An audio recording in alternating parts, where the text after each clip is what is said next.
Good afternoon or good morning, depending on where you're joining us from. Thank you for joining the second of our four-part webinar series called Legal Issues Surrounding COVID-19. Our second topic is how to pivot and transform your digital assets into alternate revenue streams.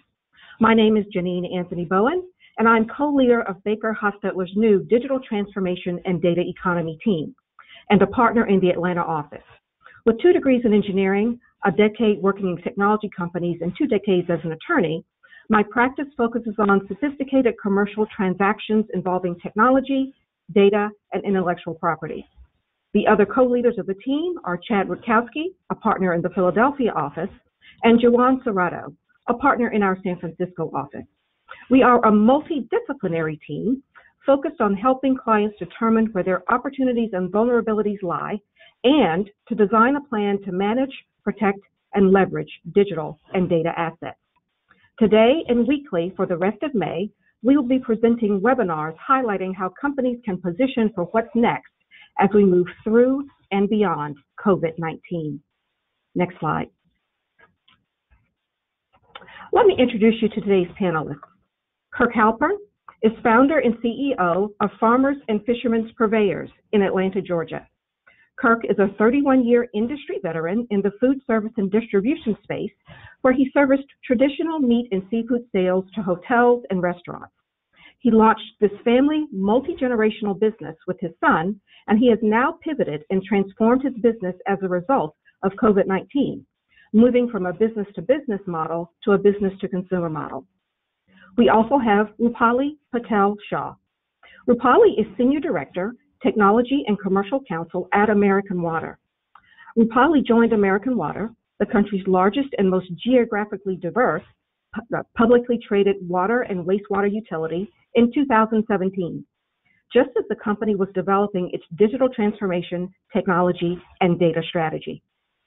At American Water, she supports the overall technology and data program, data privacy and governance, as well as managing the company's growing IP portfolio. This work involves advising and supporting a cross-functional team of American Water's business functions as the company leverages a mix of in-house developed and commercially available technology to meet the company's varied needs in the highly regulated utility sector. Rupali works out of American Water's corporate headquarters in Camden, New Jersey. Our program today will last 1 hour and is approved for 1 hour of CLE credit in California, New York, Pennsylvania, and Texas. Colorado and New Jersey credit are available via reciprocity. Credit is pending in Georgia, Ohio, and Washington State. For all other states, attorneys can receive a certificate of attendance and electronic materials so they can file directly with CLE credentialing entities there. During the course of the webinar, you will see 2 slides that contain 2 different CLE codes. You will need to make note of these 2 codes and enter them into the brief CLE questionnaire immediately following the program's conclusion. If you have any questions during the presentation, you can type your questions in the bar on the right of the screen into the question area. We will try our best to answer them during the program or at the end of the program. If not, we will follow up with you after the program and answer those questions for you. We have included our email addresses on this slide, so please feel free to contact us at any time with comments, suggestions, concerns, or questions. We will also send an email to everyone in the next day or 2 with a link to a video recording of the webinar and a PDF of the presentation. Next slide. We will start our time together with a brief overview of some of the questions that you might have around digital transformation, where our digital transformation and data economy team can offer advice and counsel. From there, we will discuss this notion of the pivot, that is, traditional businesses making the transition in whole or in part from traditional companies to companies that are more technology and data savvy and enabled. As part of that, we will discuss both legal and business implications associated with digital transformation, and then we'll tackle some of the issues surrounding data, IP, and technology considerations that our panelist companies faced as they executed their pivot and maximized their opportunities. Next slide. So, at Baker Hostetler, we see digital transformation and data economy from three perspectives: pivot, accelerate, and exit. We help clients pivot to find new uses for data, IP, and technology in response to industry disruption or other factors by providing strategic guidance on and structuring relationships involving intellectual assets in new markets and business segments. Essentially, we help clients stand up business lines or divisions that they hadn't previously contemplated. We help clients accelerate, that is, unleashing new business insights, operational efficiencies, and new market opportunities that their intellectual assets have enabled by providing IP, transactional, and corporate formation guidance. We help clients exit when necessary by taking the learnings of their data and monetizing or liquidating those data assets. This may be M&A or some other exit strategy. As you can see, digital transformation is critical in the COVID and post-COVID environment, and all businesses should be thinking about this. Next slide. So, how do you know if your company needs our guidance? Here are a few questions for you to consider. Is your company's market or revenue stream being challenged by non-traditional or unexpected disruptors? These disruptors can be direct. For example, a ride-sharing business being disrupting traditional taxi cabs, or indirect. For example, safer cars due to certain autonomous enablements disrupting the auto repair market. Safer cars means less repairs. Or the truly unexpected, as we will hear today, COVID-19 forcing a business pivot. Our technology colleagues can offer real value in these conversations. Or maybe you need strategic and comprehensive advice around maximizing the value of your data through new products or services. Our privacy, data, and IP colleagues can assist in this regard. Or maybe your company has been involved in rapid innovation. You've generated intellectual property, but you aren't sure whether it's adequately protected. This is a sweet spot for our IP folks. Next slide. You've concluded that you need to reinvent your business and you need to modernize your workforce and retool existing assets. This may require some employment perspectives. Perhaps the business has made the decision to transform, but is struggling with the build versus buy versus openly innovate decision as part of that transformation. Our IP and technology colleagues can guide you through the decision tree on that front.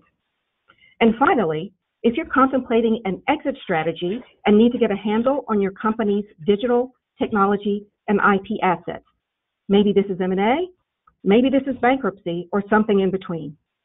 If you see yourself or your business in any of these questions, we can guide you. Next slide. But enough of my voice. It is time to hear from our panelists. I brought you two very diverse perspectives in the discussion, as you will hear as they tell their stories. The key message here is that digital transformation is relevant regardless of the size of the enterprise or the industry, and regardless of the complexity of the strategy. The theme that you will hear is both businesses started where they were, made key decisions regarding data, IP, and technology, and pivoted their businesses in uniquely different ways. Kirk, we'll start with you. Your business experienced the ultimate non-traditional disruptor with COVID-19. Tell us about the Farmers and Fishermen Purveyors pivot. Okay, well, thank you, Janine. So, Farmers and Fishermen Company was started on July 1, 2019 by my son and I. I grew up in the traditional purveying business to hotels and restaurants, from being a little kid to after a brief legal career with two previous companies that we ended up having a liquidity event. So July 1, we start Farmers and Fishermen Purveyors with the goal of supplying Atlanta area restaurants and hotels with predominantly seafood and meat. First 5 months, we're growing the business, building a great reputation in the market. I get into January, I'm now profitable. I get into February, I got the wind in my back. And I get into March, and I'm feeling really good. We have about 150 Atlanta area restaurants that make up the who's who in the industry. And then I hit March 16th. The week before, stock market drops 2,000 and 1,000 points. March 16th, the market's dropping 2,000 points. And as I'm driving, I'm hearing about this account, all canceling their orders because the governor of Georgia is about to announce the closure of the restaurant trade, and the impacts were very clear of what was going to happen. So as I'm driving home, I'm saying, man, I'm going to lose 97% of my accounts. They're going to close in some form or another. And I had a substantial amount of money in accounts receivable, which became shaky. And I had a substantial amount of money in inventory that my past experiences during 9/11 meant that inventory was going to be worth less. And what happened is I'm on the phone with a seafood supplier, and I'm saying to him as I'm pulling into my driveway, saying, Marty, what are you doing? He says, Kirk, I'm 62, my brother's 67. We're staying home. We're not going to leave the house. And as Marty's telling me this story, I turn and I pull into my driveway, and my wife has 4 or 5 of her friends, all like bees around a beehive around her car, because the previous day she turned and she said, who wants to have some meat and seafood? And these friends of hers are now gathering meat and seafood, and I'm saying to myself, how do I take care of the folks like Marty and Tommy are sheltered at home the same way we're taking care of my wife's friends? I walked into my wife's kitchen. She always reminds me it's her kitchen. And I sat down for 13 hours. And in 13 hours, I revamped the entire business from always being a traditional paper, pen, relationship driven to now where I'm going to market directly to the consumers with home delivery. I had a meeting the following day, and in that meeting the following day with all of my employees, I said, look, I have 35 employees. I said, I'm not going to fire anyone. I'm not going to furlough anyone. I'm not going to reduce anyone's pay or reduce anyone's hours. What we're going to do is we're going to fight through this and capture and go into the space of home delivery. And the team responded extremely well. This is now our new business. So I've gone from being a traditional meat and seafood supplier to a March 16th, a meat and seafood supplier doing home delivery. Now my company is a Greater Atlanta home delivery company, marketing through e-commerce and other matters that carries meat, seafood, produce, bakery, and other goods. So, Kirk, that's a great story. And so you'll tell us later on how successful that has been for you. And so you've literally kind of a phoenix rising out of the ashes and have figured out a way to make a way when at least I thought it was all over for Kirk and farmers and fishermen purveyors. So it's a great story. Now, Rupali, your story is very different and had a different set of drivers. Tell us about your company's experience. So when I joined American Water in 2017, we then and continue to operate as a regulated utility in 15 states. So we're very geographically diverse. And we also have a substantially smaller market-based business that operates in 42 states. So we really have a footprint pretty much throughout the United States. There was already in place a SAP system, right? So years before, the company recognized that in order for us to adequately manage data across such a big footprint, we needed an enterprise management system. So SAP was the system of choice, and it had been implemented, and it was well under use and well underway. But SAP is difficult. It's difficult for employees to access information. It's difficult to share information back into the system. And we, as a 125-year plus utility with this kind of diverse footprint, are uniquely positioned in accumulating data and starting to consider data more as a commodity or as an asset for the enterprise. So we had this clunky system. We had all of this value that sort of felt like it was being left on the table. And we had all these initiatives that were being driven by our then CEO, who really came in in an effort to really transform the company and really bring it into the 21st century, even if it was kicking and screaming. And we had sort of been positioned by our regulators and by the market to be a real innovator and a real thought leader when it came to water quality, wastewater treatment, innovation, and have long been sort of on the forefront of that from a research and development perspective. So you have all of these great innovative things going on across the enterprise. You have this clunky black backbone to access. You have all of this data, and you want to make better use of that data.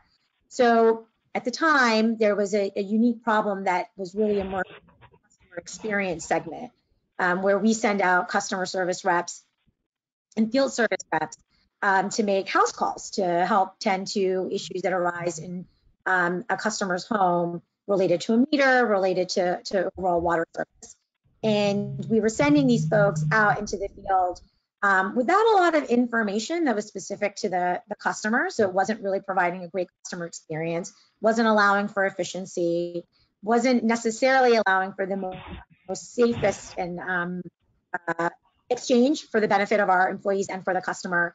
And we knew that we had all this information we weren't appropriately arming our reps with when they went out and made field calls.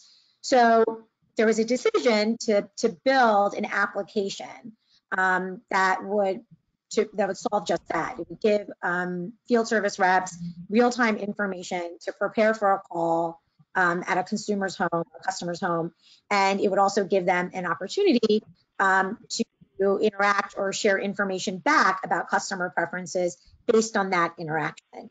Simple enough, a lot more complicated when you start to consider how do you share that information within our SAP system. So that first app, which we then called Customer OneView, ended up being a runaway success. It had real measurable impact on employee safety and customer experience, improved information back to American Water on how we could overall improve the way that we provide safe, reliable, and quality water to our customers. And the thought was, hey, we found this way to leverage some of this data. How do we scale that? And in taking a real look at that solution, we found that it was in fact very scalable. There aren't any other comparators to American Water in the utility market. There's not a huge rush in the technology sector to build technology solutions for a company like us because we're the only company like us there is. So we found that we were maybe avoiding or not effectively answering some of the problems that we had or the questions that we had internally because there wasn't something that was readily available. So we decided to start building internally. And that journey has gotten us to where we are today. It has not been smooth or linear, to say the least. We can talk about more of that later. But it really was. It was a singular use case that begged an answer, and we were able to find a solution. And in building that solution, we found that there was scalability and appetite within our organization to have more of that type of solution answer everyday questions that we face with such a varied operations that we have. Thank you, Rupali. And so it's very interesting here, before we pivot to change to the next slide, how we see two very different businesses at two very different life cycles, both very traditional in terms of how they typically conducted themselves, one less than a couple years old, one more than 100 years old, serving very different purposes, but still realizing there were opportunities that were being left on the table that could be maximized if they figure out new and different ways to use data, IP, and technology. Let's transition to the next slide. So let's talk about this a little bit. Tell us about the rationale for your transformation and the consequences of inaction in your respective businesses. Rupali, let's start with you on this one. So as I mentioned, one of the things that we knew we had was all of this, this gold data. And we'd been trying to call that and trying to leverage that data as we looked at improving water treatment processes and wastewater treatment processes. But we realized that there was a lot more value to that data than just within the R&D space. There was this opportunity for us to really improve overall safety for our employees and also to continue to be a thought leader in safety overall in the utility sector, which, for if you are familiar with this, frontline employees in the utility sector have really dangerous, really tough jobs. And, we're really to safety at our culture, and it's something that we take very seriously. The other thing that we realized is that we were really, really siloed off.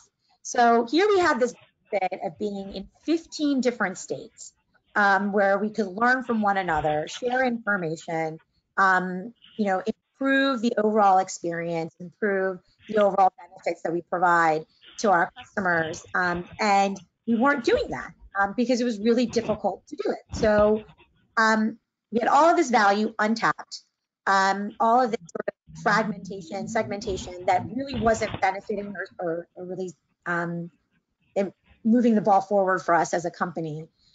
So what do we do? And we got to the point where we couldn't ignore it anymore, right? Like the way we were doing business was tripping us up. It was slowing us down, and it wasn't efficient.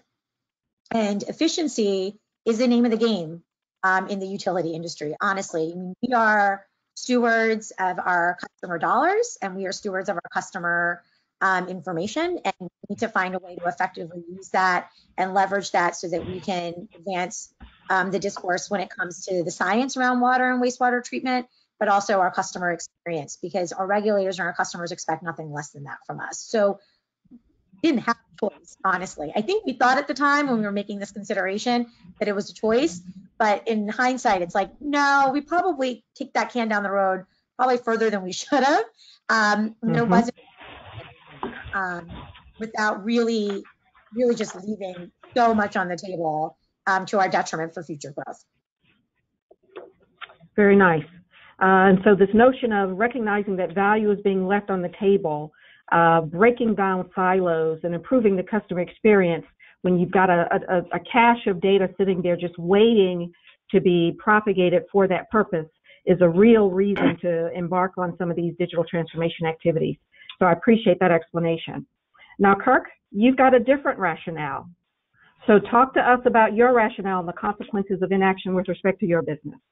Okay, so there's this great scene in this movie, World War Z. Brad Pitt is being chased by the zombies. And the question was whether or not he was going to hide. And he said, when you're being chased by zombies, you got to keep on running. And the reason I say that is I had that momentary thought when I went inside my house before I mapped out for 13 hours the transformation. I said, what would happen if I closed the business? And I went through the logic, what my net worth was, what my assets, my receivables, I went through that. And I had plenty of food to eat. I would be fine. However, I started the business to be a generational business for my son at 24. We have spent his young life preparing him for this business. And I also had recruited, when I started my business on July 1, some employees who I'd worked with for many years, for decades with a few of them. And they came on board, and they came on board with me out of faith of the company. And had I not moved and moved fast, my company would not exist. I lost 97% of my customers. Most of them, I don't even call folks that are in the same space as me now competitors, we're contemporaries. But my contemporaries all have cut, slashed, and burned. And what I did, like a running back blowing through a hole, is I moved real fast. So I was up and running the next day. And the impact of that is one, and what I told my employees, we're going to save your jobs. This is what it's about. And I targeted different items of what I was going to promote. So I promoted beef tenderloins. I actually promoted lobster tails. I promoted certain items. Quick plug, go on my website, www.Farmers and Fishermen. You'll see what our company's about. And what I was able to do, and what we as a team were able to do, is we now flooded into a space. I did not plan on at 56 becoming the neighborhood old-style milkman, but that's what I've become. So I'm supplying to consumers their meat, their seafood, their other items. And then I was very deliberate as far as what we were going to attack, because by me pushing beef tenderloins, me pushing lobster tails, as it allowed me then to buy and reload at 40-year lows on prices. I bought beef tenderloins at a 40-year low now has allowed me to go back into, as the traditional food service space has opened up, go back in at a price advantage over all of my competitors. The challenge for me is I am a touch it, feel it kind of guy. I'm a yellow legal pad guy. Now the way that I'm interacting with my customer is now completely different.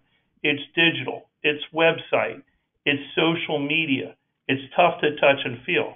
The impact of it, though, is one, I saved all of my employees' jobs.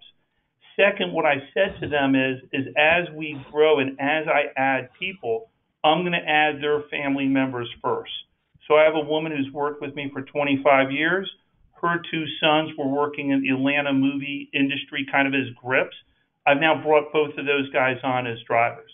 So in the last 3 weeks, I've hired 15 people. Second is yesterday, I also did a share of the wealth.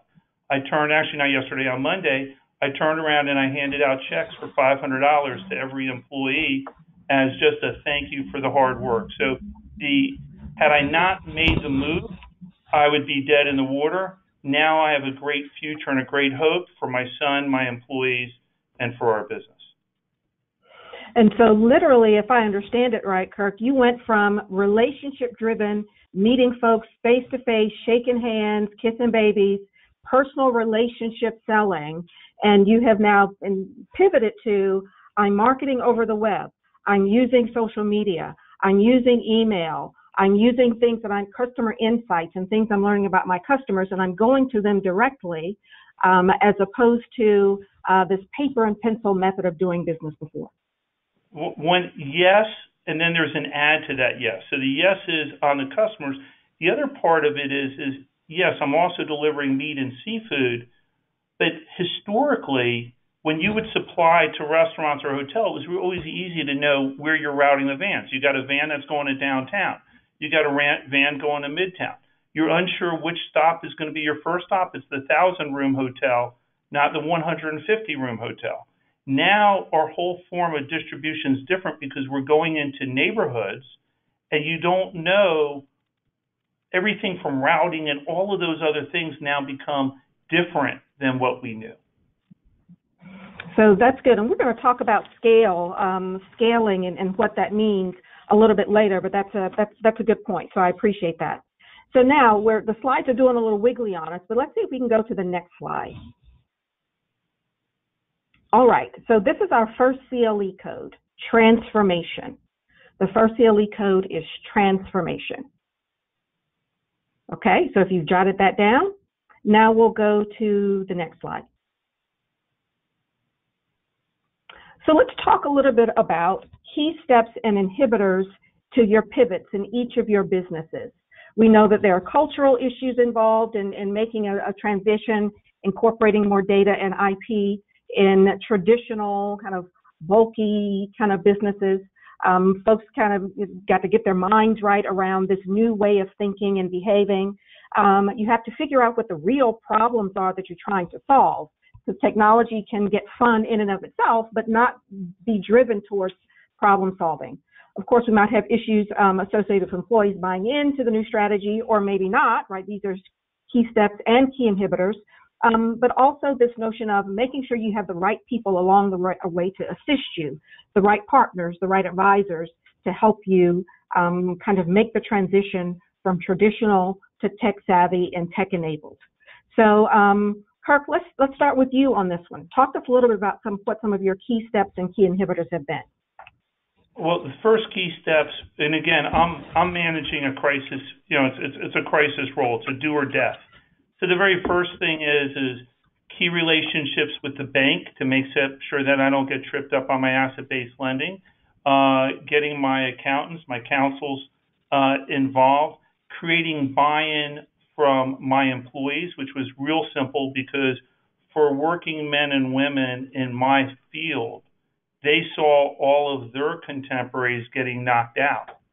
So they understood where we were at. I also had credibility with them to begin with. It was having my upstream suppliers work with me because now packaging that was geared for food service that would be in 10-pound bulk, now I have to repackage into 1-pound units, things along those lines. The main thing for us was becoming reliant on not having a yellow pad and paper and pen and going more on digital. So, my 24-year-old son who, our strategy was, hey, for the first 5 years, I was going to beat the heck out of him. Now we became very dependent on him because we're a bunch of folks in our 50s, and he's the guy who knows how to turn on the button for the internet. I still don't know how to do that. So we've had to become very tech savvy in marketing our client base, and here would be one anecdotal. We had a person in Athens, Georgia, who wanted us to start supplying our home delivery in Athens, and we said, okay, we're going to go ahead and do that. The day before we're about to run that route, we only had one order. It was that one person. So I called my son up and I said, Ben, can you figure out how we can go drive some traffic in Athens? Now, historically, 5, 10, 15, 20 years, I'd go and call one of my top sales guys and say, go call on people, and they'd bring back the business. Instead, my little 24-year-old son is the guy who did some different things on the internet, did some different things here on social media, and we had 25 stops, made the route profitable. So we are learning as we go, but we're going to be very heavily into this space. So I know one thing that you said, Kirk, and you touched on this point, is that it's kind of like driving a race car while you're building it. And so you're picking up the technology savvy and technology skills as you go, which is important for a small, nimble company. And it's important that you've got some kind of the resources behind you that allow you to compensate where, you're the yellow paper and pen guy, but you've got the IT support behind you to kind of make that successful. Correct. Rupali, talk to us a little bit about some of the key steps and key inhibitors from American Water's perspective. So I'll start with the positives. One, we had, and continue to have dynamic leadership, but the CEO at the time who was really responsible for the pivot and encouraging the pivot, Susan Story, was a great storyteller. She was great at explaining the vision very concisely and tying it back to why it mattered for us as employees, why it mattered for the benefit of our customers, and why we had to do this. It wasn't a matter of we had to. So we all bought it. We would hear it and be like, okay, yes, we get it. This is what Susan wants, and Susan's right. We see it. There's value in this. But the flip side of it was that we had a lot of success right out of the gate. And when you had that and you realize, okay, this is scalable, you think it's the answer to all of the company's problems, right? And so try to start to oversolve, if you will, for the various questions and issues that arise in a company of our size by using the same model and the same process. It doesn't work that way. What we kind of lost sight of was the reason why we had that initial success is because we took real employee issues, real employee, red flags, questions, input. We built a product designed for them. Continuing to do that and keeping the end user in mind and tracking it back to fundamentals. Who are we? We are a water and wastewater utility. We want to be best in class. We don't want our customers to just be open. We want them to really feel like they can trust us and respect us as a service provider for a life-giving, life-essential service. So we had to kind of scale ourselves back a little bit and be like, okay, who are we? How do these technology initiatives that we're thinking about track to what we do, who we are at our core? And not losing sight of the problem, right? Like we are trying to answer questions. We're trying to give employees and to a certain extent, as necessary, our customers, real-time access to information. And we are trying to collect information in exchange so that the next time there's that same interaction, we can improve that experience, right? Like that is a very fundamental core issue or problem that we're trying to solve, right? We're not trying to become this tech behemoth. We're trying to be the best water and wastewater utility we can be. We lost sight of that sometimes. We were oversolving. I think we were so excited. We were like, okay, let's solve for everything. And some things just don't lend themselves to that. And the other challenge that we had that I alluded to a little bit earlier is that there's not much demand that matches our demand in this space, right? Because we're uniquely positioned, we can't do all of this ourselves. But it wasn't always easy to find the right partners to help us get there, right? From a technical perspective, from actually building and evaluating technology, helping us scale our infrastructure, but also in terms of like strategically, right? Like who do we partner with that's going to help us with this vision and get us there in a way that makes sense and is logical. So, we had a lot of really great things going for us right off the bat. I think we may have over leveraged some of those things and gotten a little ahead of ourselves and found ourselves needing to scale back kind of early on and regularly having to do that gut check, honestly, and that process continues to this day. And, shortage of right partners out there for us. And so we had to start getting creative and thinking about how we could leverage existing partners and help and motivate them or incentivize them to meet us where we were to help American Water solve our problems, to get us where we wanted to be. I know it's interesting, Rupali, as we were assisting you through some of those discussions, as we were helping you think through your enterprise data strategy, one of our proposals took you all the way to being a water tech company, right? Right. And the reaction was, wait a minute, who are we, right? Are we really trying to pivot to that degree that we are fundamentally someone different than who we started? And for some businesses, that will be the case. Kirk's business is still very much meat and seafood, but it's not a direct-to-restaurant business now, a direct-to-restaurant hotel. It's a people-driven, consumer-driven business. So that's a hard transition in the same space. You made a softer transition, though clearly you're always going to be in the water businesses. We're not trying to go all the way to water tech. There's some place between where we are now and that represents a real sense of who we are as a business. Yeah. Exactly. Yeah. How did you figure out what that spot was? I think when you start to build and you start to roll out new products, new apps, and you start to realize that there's the law of diminishing returns, right? So, if you start to see that you have the suite of apps, like if you started with one, we're up to like 15, right? And the incremental operational efficiency value or the incremental customer or employee satisfaction, metric that we really measure by, you're starting to see you're not getting that same big splash. And then you have to take a step back and say, okay, who are we really building for? What are we really doing here? And that was a big part of it. I think the other part of it too was like, how do we do this? We're a highly regulated utility, right? Like our regulators expect us to provide safe, reliable drinking water and timely, high quality wastewater process. Like they're not interested necessarily in American Water becoming the name in water technology, but they do know, they do push us and they do encourage us, and we do this for ourselves more than anything else, is that we have a real responsibility and a real opportunity, not just for our investors, not just for ourselves and for our customers, but for the industry as a whole, right? So how do you find the balance? Like we want to move the discourse in the space, in the utility industry. We want to be the best version of ourselves and encourage all those around us to be the better versions of themselves too. But we don't necessarily need to do that by selling product or licensing product or marketing product. We can lead by example. We can lead by the data analytics that we now have available to us that we didn't before. And so that was what felt right. Like it felt true to who we are. And when I say that, I don't necessarily mean in terms of our business model and how we make money. American Water is very much a values-based company. Like we're very much about who are we, not what are we doing, but why are we doing this? Is the way we're doing this the right way to do this? Should we be doing this? And that getting back to that was not easy, but has really helped sort of recenter us. It's really important.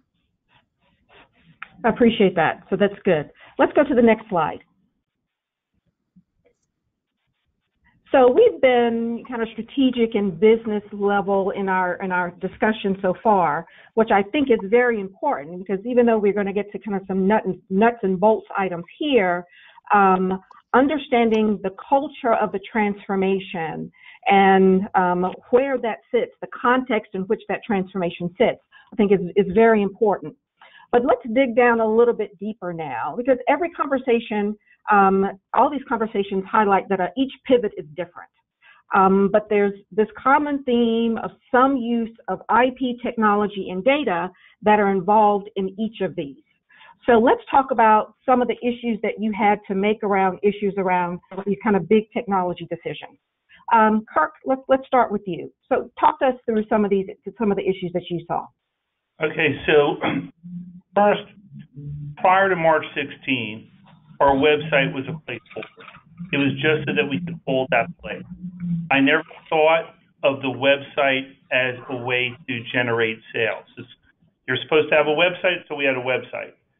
So what's actually happened now is that website has been our tool and our connection to our customers. That's number one. Number two, throughout my entire career, you would never leave your price book on a desk. You would never allow someone to see what your cost or sales were. That's good fundamental. Now I have to go from that type of a mentality to where, okay, Mr. Customer, and anybody who wants to go on my website, here's all my prices. Here are all the things I'm featuring. Wow, Kirk Halpern's featuring lobster tails from the island of Tristan. Hey, Kirk is running American lamb racks at a $17.95 a pound price. Historically, what I would eat for breakfast, people would order for lunch. As far as my competitors, now I'm putting it all out there. So one, I'm putting it all out there, and now I got to figure some ways to protect things. So, we ended up utilizing, through good counsel, suggestions as far as trademark protection. So, for example, we came out with what was called Atlanta Chef's Pantry. This was a way for me to feature some of our restaurant chef relationships and have a pantry of items that we were carrying that came from them. That's a way to help position me as a local alternative to the person going on Amazon. Or we have an Atlanta philanthropic pantry where we're handling products that are done by, for example, Meals on Wheels and things along those lines. So we had to get some protection out there as shield. So this way, my Me Too competitors don't jump and kind of capture and dilute the unique things that we're doing. I would say, and then the other part of it is for us to get better as far as in reaching customers through whether it's social media, all of the different avenues, and we've gotten better on that using IT. This is something that's different for us. It's not what we've done before, but these are the tools that we now use. Okay. Important to know, and one of the pieces I want to make sure that we understand is it doesn't have to be hard, right? It just has to be new and different for you, and you're using technology, data, and IP in ways that you had traditionally not done before in your business. And so this move from paper and pen relationship building to really using the tools available electronically has really bolstered and made the complete difference between 97% sales, it's over, let's call it a day, to great profitability. So great story there. Rupali, tell me about some of the technology decisions that you made. Or maybe the story is more about the ones that we didn't know we had to make until after the fact, right? So when I first started at American Water in 2017, we had just put the finishing touches on a brick and mortar data center, right? So we're talking like all this hardware, an ongoing managed services agreement with the large, data center provider. And that was in 2017, so we were a little bit behind on the curve in comparison to how other large enterprises with the volume of data that we had was handling that, right? And as I mentioned, we were an SAP shop. And so prior decisions when it came to technology needs, there wasn't a buy. It was always buy. There wasn't a build option. We never considered that, right? It was buy and adapt. And, hopefully like 70% or 60% of your needs will get met. And the other 40%, you'll just find workarounds too, right? So then we went the exact opposite way. We built custom. We did it all in-house. And that's actually not that easy either, right? Because we're not a technology company, we're a utility company. And managing all of the pieces that go into running a multifaceted, sophisticated application like the first one that we built is a lot, right? And we don't get the benefit of the economy of scale that we thought that we would. So we built this app, all this stuff, we're running off of this like traditional, limited data center. That was like, we're gonna have to think about this really rapidly, right? So we started there. We got ahead of ourselves as to what our IT infrastructure could support. So we then have to go back in and start to cover that. And we also, then just thought that we were going to build everything, which is also not the answer, right? We're somewhere in between, because there are things that are available in the market that could be customized or integrated or implemented at American Water that will get us where we need to go. And in parallel, we now have this crack technology that can actually build on top of that. And so a combination thereof seems to be a better sweet spot for us. And in all of that, so we have all of the stuff that we're building. We are a utility, we are a thought leader and really an industry leader. And so now what do we do about the fact that we have all of the secret sauce, right? And I know you guys have had a lot of conversations with us about that, just specifically your partner, Chad, about what do you want to protect and what don't you? Because our previous, our previous IP arsenal consisted only of patents. They were primarily in the treatment space, right? So innovations that we came up with for more effective water treatment. And we hadn't thought about technology assets like that, and if we wanted to protect them or if we wanted to disclose them. And that took a lot of internal conversation and some culture building, and employee education to figure out what we wanted to do. Because what we knew is that we were investing significant dollars and time and energy building proprietary technology, answering unique questions that we have at American Water that we believe could have value outside of American Water for the benefit of other utilities or other enterprises. And we learned a lot. We invested a lot to learn that. Do we share it? Do we keep it close to the vest? How much of this is giving us a competitive advantage? And you know what? There's no clear-cut answer. We have to continue to do that too. The one thing we learned in all of this is build versus buy, maintaining infrastructure, build your IP asset portfolio. Don't just build technology for the sake of having technology. You won't get the buy-in. It will become way more cumbersome than it's worth. And that diminishing return will not, it will just continue. And you'll get to the point where there isn't value. And so we have to really stay true, again, to what are we trying to solve? How can we solve it with what's available or what's in the market? How can we do that in relation to where our infrastructure currently is? And how do we budget and plan for the fact that this is going to need increased infrastructure and support? So that's the exercise that we're currently in right now, 2 years in, right? Yeah, so good. And so that's interesting, this notion of having to figure out what is our strategy around protection. We can spend a lot of money pursuing a lot of patents. We can treat things as trade secret. We can license. There's many ways to skin the cat, and figuring that out is key to the transformation. One thing that I'll share with Kirk for free is that as he continues to scale, he's going to have a unique set of issues. He's already talking right now about growing his orders by an order of magnitude. Suddenly he's going to have issues around integrating systems together. So there's the online ordering system that's going to have to be integrated with the customer relationship management system. That's going to have to be integrated with the logistics system. That's going to have endpoints where its drivers are going to have devices in their hands so they know how to deliver products more efficiently. And the stringing together of cloud-based solutions and all the data that flows within them is really a sophisticated challenge. So as you scale, the issues around how you manage growth, how you manage your understanding of how the cloud works, and how you manage the agreement between those different providers really is very critical to kind of, I'm scaling by the order of magnitude. What happens when I had 50 customers is a whole lot different than what I have when I have 500, and it's incredibly different than when I have 5,000. So scaling and technology infrastructure around scaling a business is very important. So that increasing sophistication is really the next level item that Kirk and his yellow pad are going to have to figure out. And obviously good advisors are going to be here to help them do that. And Janine, if I can, to that point, that's where we're at now. When this thing hit on March 16th, my goal was to keep all my employees working.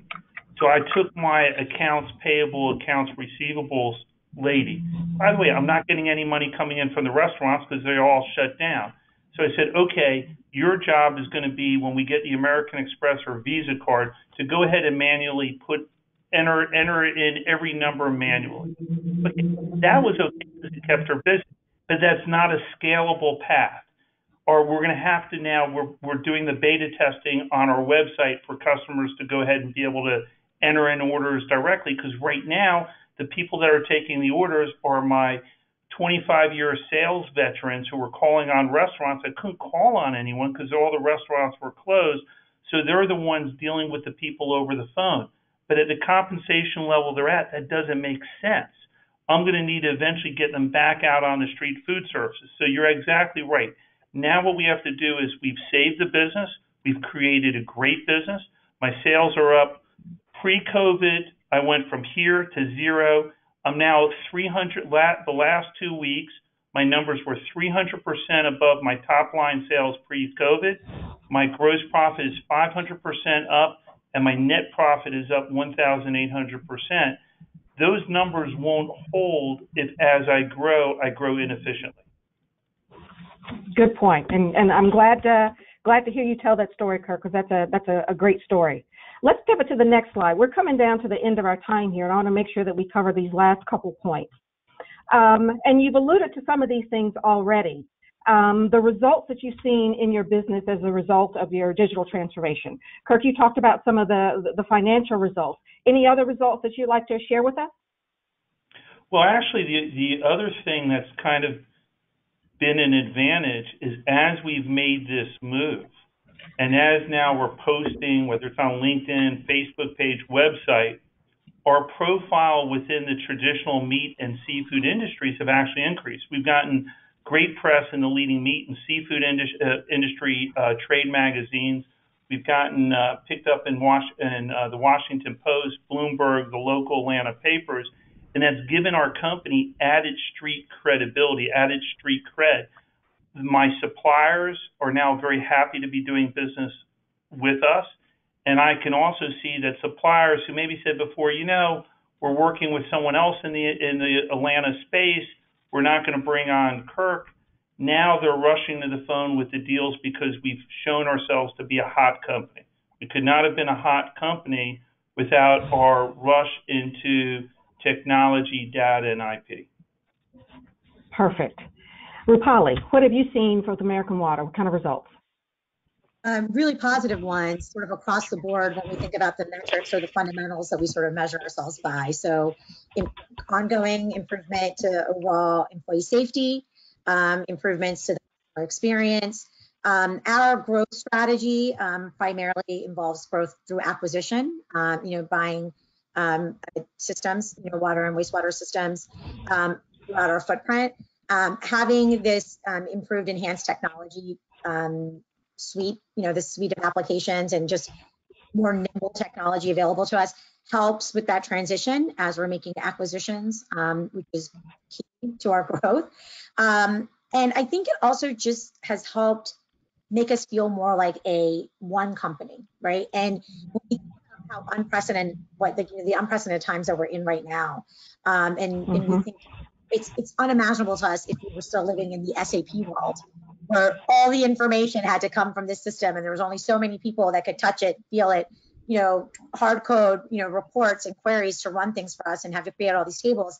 The idea that we all have this ability to interact with one another and using these applications to get real-time information has been hugely beneficial for us, especially given the fact that we provide a life essential, service. So yeah, it continues to pay it forward in ways that we can't even really fathom right now. But across the board, we saw improved metrics from an efficiency, customer experience, and employee satisfaction perspective, and continue.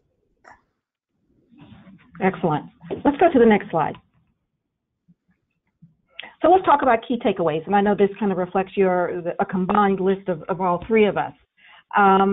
Rupali, I think that the first group of key takeaways may be yours. What are some of your thoughts about what you've learned coming out of this and some things you want folks to know? Yeah, so the biggest is get full buy-in, right? I think I said we realized the magic that we have with the first app that we built was because we went out to the field, we spoke to the people who would be actually using this application, We asked their opinion. We focused on the problems that they were presenting. And it was a team effort, cross-functionally. Legal was involved. The customer experience team was involved. The HR team was involved. We worked with every major, line of business within our organization to get their buy-in and their input. So we rolled out an app that worked. I think as you develop a strategy, you kind of need the same thing, right? You need buy-in. You need some of that friction that comes from a difference of opinion, and you need to get people into the idea before you start building it, so that when you actually roll it out, utilization and implementation is a little bit easier. That's a huge part of it. And the other thing, I've alluded throughout our time together is that we started with this discrete question, and we solved it, and then we were like, we're going to solve everything the same exact way. No, like every decision you make precludes options, right? So as you start going down this path and you start making these big decisions, especially given our very complex regulatory model, when we get to buying things or investing in things, we're in it for a while. We can't just abandon that way. So start small, be mindful and meaningful as you scale out and grow big. It's okay to think big, but don't start out here. You'll trip yourself up before you even really get to running. And the biggest thing is fail fast. Get comfortable with that. We are a over 125-year-old utility. We are a heavy company, like heavy in the sense of like things just take a long time. We don't pivot quickly. It's just a while for us to get everybody on board. And we're not used to failing. Like we measure like 12 times before we come. And this is a completely different model, right? Like Kirk didn't have a choice, right? Like, and in many ways we didn't either, but I think we felt like we did. And so we had a lot of paralysis. Like, do we do it? Do we not? Do we do it? Do we not? It's not going to work. Go in, get started, be willing to call it quits and admit that it didn't work out, learn from that, and then move on. And we're doing more now too, which is really helpful. I appreciate that. Kirk, what are some of your key takeaways? Well, first key takeaway is we saved the business and now we're on fire. That's number one. Number two, we redefined ourselves from being an Atlanta meat and seafood distribution company to a greater Atlanta home delivery company that offers these different services. Probably for me personally, there is an uncomfortableness to this. The reason I say that is for the last 10 years of my career, I can go and get in front of a customer and I was the best. I mean, I can sit down, and if I'm going to sit down with a restaurateur, I'm going to walk away with an order.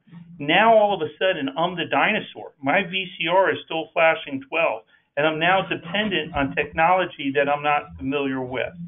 So I know that I'm going to have to do some personal growth and growing, because up until now, my consumers who have been sheltered at home have just been thankful that we've been servicing the market. There is going to be a point in time when that's no longer going to be. And I have to give them an Amazon-like experience but by being local, which means I got a heck of a lot of catching up to do that. The other part is I also have to understand that I have new risk and exposure. If you mapped out with me before March 16th, what were my risks and how did I manage them, they were different. Now my single greatest risk is God forbid I'm sending Mercedes Sprinter vans into neighborhoods. God forbid I don't properly do a test on a driver and he hits and kills a kid in the neighborhood. One, I'd feel horrible about it. Two, that would destroy the business. So as we change our business, we have a different set of risks. That risk I identify, but I'm always dependent on good counsel to identify the risks that maybe I can't. And as we wind up, I know one of the key takeaways that I'd like to share is it's important for your counsel to understand and have that strategic view with you, right? To understand the strategy around the transformation so we can talk at the strategic level, but also understand the tactics involved in executing the strategy. Because obviously you always have to operationalize your strategy for results. So for sure, having that understanding of business strategy around digital transformation and tactics to execute is very important. Let's go to the next slide. All right. So our next code, CLE code, is Pivot. That code is Pivot. And so we're winding down. I want to thank Kirk and Rupali so much for spending some time with us, and really appreciate their insights. And I hope that you, the listening audience, have really found some provocative pieces and understand how they really sit on different sides of the continuum, but both businesses have engaged in fundamental changes of who they are in order to add additional value to their customers. Now let's go to the next slide. So I want to share with you that we have 2 additional CLEs coming up. The one next week is part 3, how to learn to make the most of IP protection, tech transactions, and emerging tech startups, partnerships, and open source projects. So my partner, Chad Rakowski, will be here leading this session next Wednesday at noon. And then the final segment, part 4, at the end of May, is how to navigate your exit, restructuring options, reorg strategies, and when to file for bankruptcy. My partner, Juwan Serrato, out of San Francisco, will be leading us at noon Eastern, 9 Pacific. And with that, we are just 1 minute after 1. I apologize for that 1 minute over. I thank you for joining us, and have a good afternoon.